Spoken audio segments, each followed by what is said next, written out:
मैं चित्रा त्रिपाठी, अब से सिर्फ एबीपी न्यूज पर। एबीपी न्यूज आपको रखे आगे। एआईएमआईएम के नेता वारिस पठान फोन लाइन पे जुड़े हुए हैं। मैं गणेश के पास वापस जाऊंगी, बहुत हलचल हो रही है अभी लीलावती के सामने। वारिस पठान जी, बताएं आप क्या कहना चाहेंगे। इस तरीके की घटना को अंजाम दिया गया है बांद्रा ईस्ट जैसी जगह पर और दशहरा वाले दिन।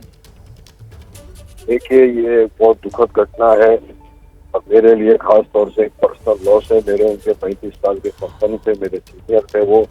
हमारा एक दोस्ती का गहराई थी। अब यकीन मानिए 2 दिन पहले जिससे बात हुई है राजू आज की दुनिया में नहीं, तो एक शॉकिंग है। लेकिन ये क्यों हुआ, क्या हुआ, पुलिस को तहकीकात करनी पड़ेगी इस बात। ये तो एक ऐसा हो गया कि बांद्रा के अंदर मुंबई जैसे शहर, बांद्रा क्या पहले सलमान खान के ऊपर हो गई, कल वारिस पठान पे भी हो सकती है। मैं भी बांद्रा में ही रहता हूँ, हम सब नेबर्स हैं।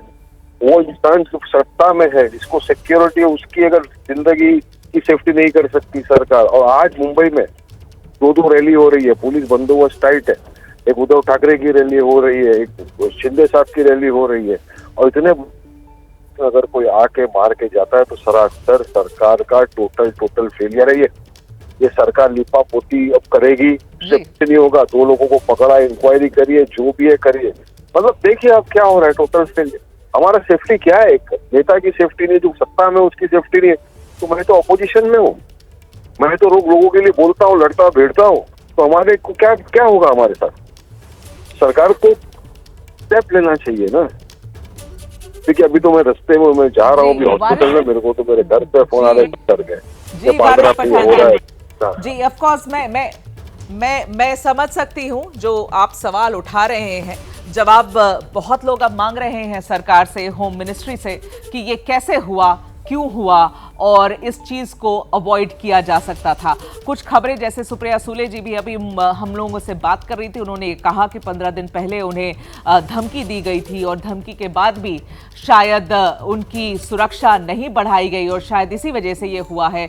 मेरे सहयोगी गणेश ठाकुर जो लीलावती के सामने अभी वहां से रिपोर्टिंग कर रहे हैं। गणेश, आप भी सवाल कर सकते हैं। हमारे साथ वारिस पठान जी हैं। वारिस जी, लॉ एंड ऑर्डर फेलियर का आप आरोप लगा रहे हैं, लेकिन अब पुलिस की कार्रवाई के बाद में जो मौजूदा सरकार है उसके प्रतिनिधि कह रहे हैं कि विरोधक या विरोधी पार्टियां इसकी राजनीति कर रहे हैं, जो अब फिलहाल नहीं करनी चाहिए। देखिए, कोई राजनीति नहीं कर रहा है भाई, ये पर्सनल लॉस है मेरा एक दोस्त मैंने खोया हूँ। कोई राजनीति नहीं कर रहा हूँ मैं। दूसरे कोई करता होगा, करने तो उनको। मैं वहीं रह रहा हूँ गणेश, मैं हॉस्पिटल में पहुंच रहा हूँ, आप खड़े हो ना, मैं आपसे बात करता हूँ। ये क्या, अरे मेरी फैमिली डर गई है कि बांद्रा में हो रहा है। क्या हो रहा है बांद्रा के अंदर वारिस? बॉम्बे जैसे शहर में हम इतने बरसों से यहाँ रहे, साथ में खेले कूदे बड़े हुए। मेरे हालांकि सीनियर थे वो, उनके साथ हुआ तो मेरी क्या सिक्योरिटी है गणेश, बताइए आप। तो सरकार को कैसे एडिक्वेट सिक्योरिटी प्रोवाइड नहीं करना चाहिए? फेलियर। और दिन दहाड़े आके, आपको तो मालूम है आप कितना सिक्योरिटी था उस वक्त।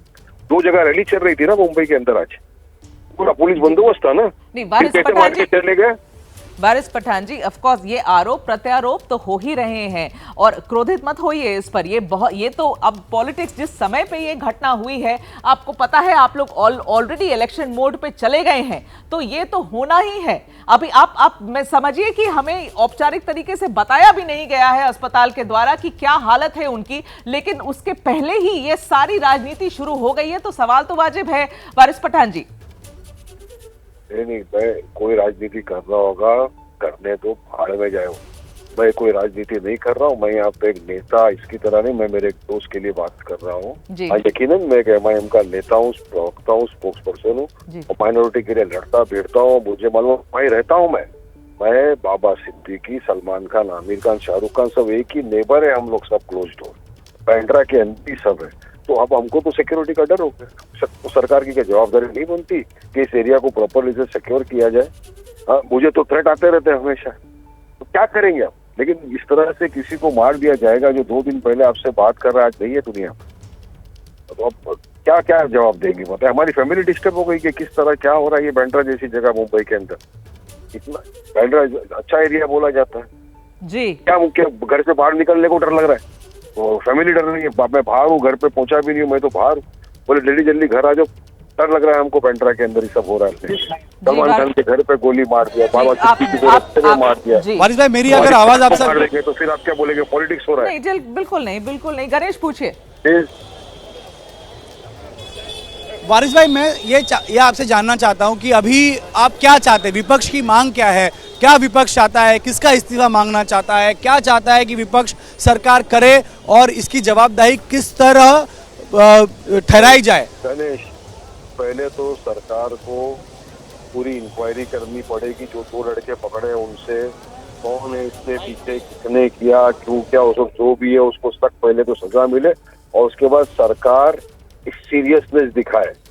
सरकार थोड़ा सीरियस हो और सिक्योरिटी प्रोवाइड हो, जो थ्रेट परसेप्शन में ज्यादा है, और कायदे कानून का डर पैदा करे मुलजिमों में, क्रिमिनल्स में, ताकि ऐसी घटनाएं ना हो। ये चाहते हैं हम भाई जी। प्रियंका चतुर्वेदी जी की रिएक्शन अभी आ रही है, हम सुनाना चाहेंगे आपको, क्या कहा है उन्होंने।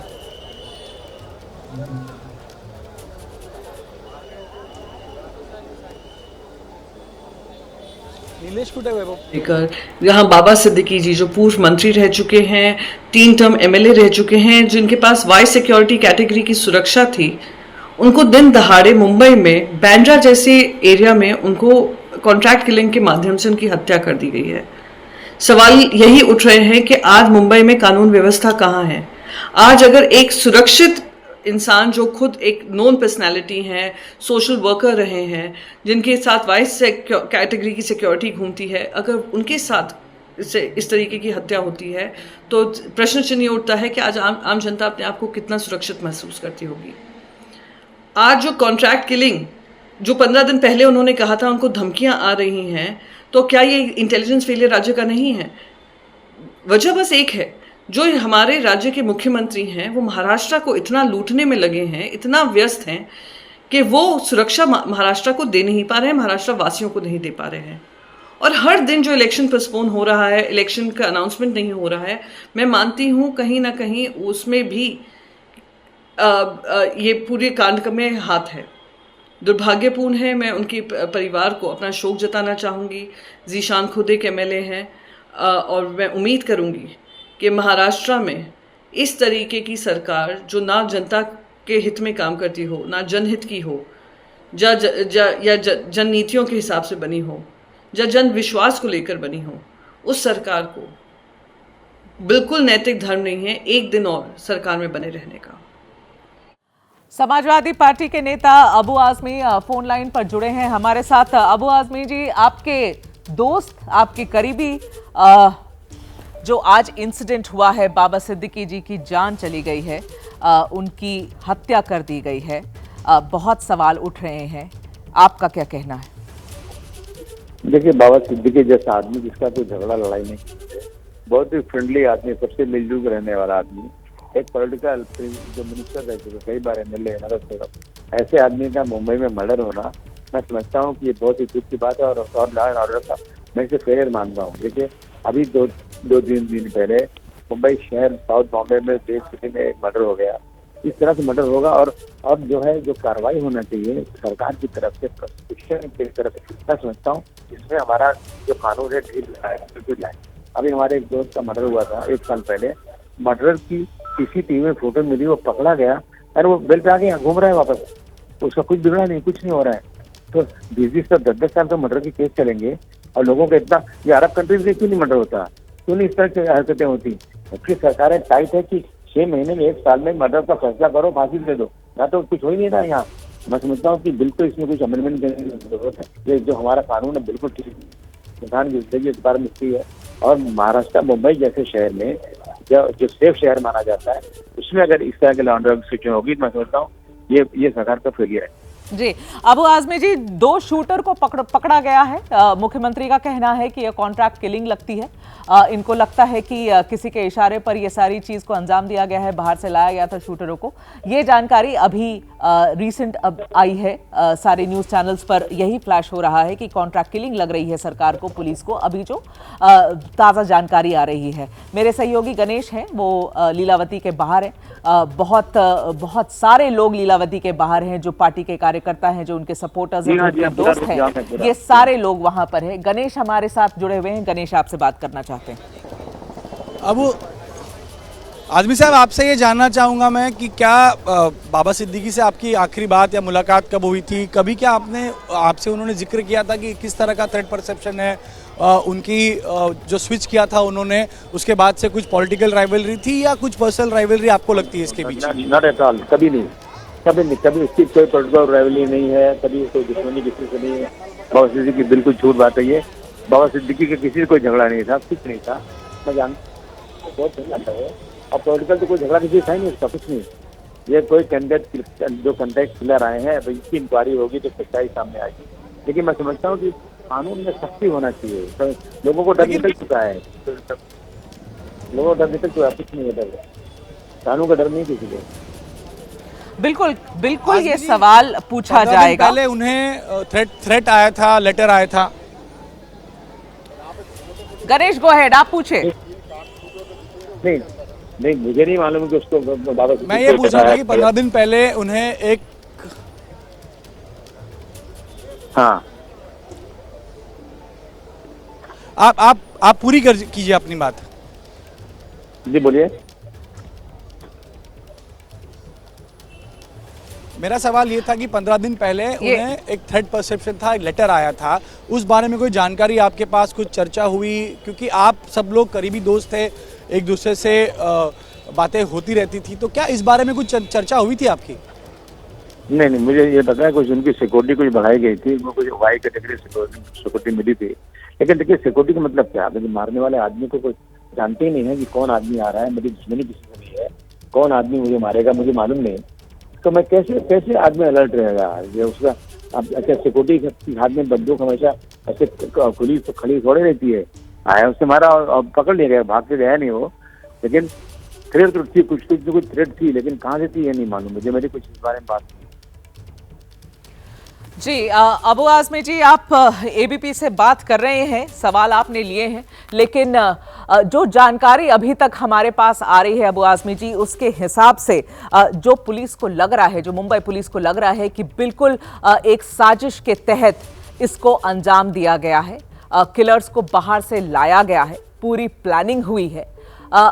आपको क्या लगता है, आप बहुत लंबे समय से जानते थे बाबा सिद्दीकी को, क्या वजह रही होगी ऐसी किसी भी चीज की? क्योंकि बहुत लोग राजनीतिक एंगल से भी इसको जोड़कर अब देख रहे हैं। नहीं, मैं नहीं समझता कि किसी राजनीति की वजह से बाबा सिद्दीकी का ये हादसा हुआ, बिल्कुल नहीं। और ना तो कोई बिजनेस की राइवलरी थी, हम नहीं। अब ये तो पुलिस के इन्वेस्टिगेशन में पता चलेगा, लेकिन जहाँ तक जानकारी मेरी, क्या हमारे पूरे सर्कल की जानकारी जो है कि पॉलिटिकल एंड बिजनेस राइवलरी कोई हो ही नहीं सकती बाबा सिद्दीकी, और इतने जमाने से था और इतने आखिरी घूमते थे। अब कोई थ्रेट थी तो ये मुझे नहीं मालूम इस बारे में। थ्रेट कुछ थी जरूर, सिक्योरिटी मिली थी उनको, कहाँ से थ्रेट थी, क्या थी, कितनी सीरियस थी, ये तो पता नहीं है। जी, अबू आजमी जी, आप एबीपी से बात कर रहे थे। मैं अपने रिपोर्टर्स के पास वापस जाना चाहूंगी। गणेश ठाकुर हैं हमारे साथ, सूरज हैं हमारे साथ, वैभव है हमारे साथ, मृत्युंजय हैं। पूरी की पूरी टीम एबीपी की लगी हुई है अलग अलग जगहों पर मुंबई में। अभी 12:30 का वक्त हो रहा है इस वक्त, और बहुत हलचल है लीलावती के सामने।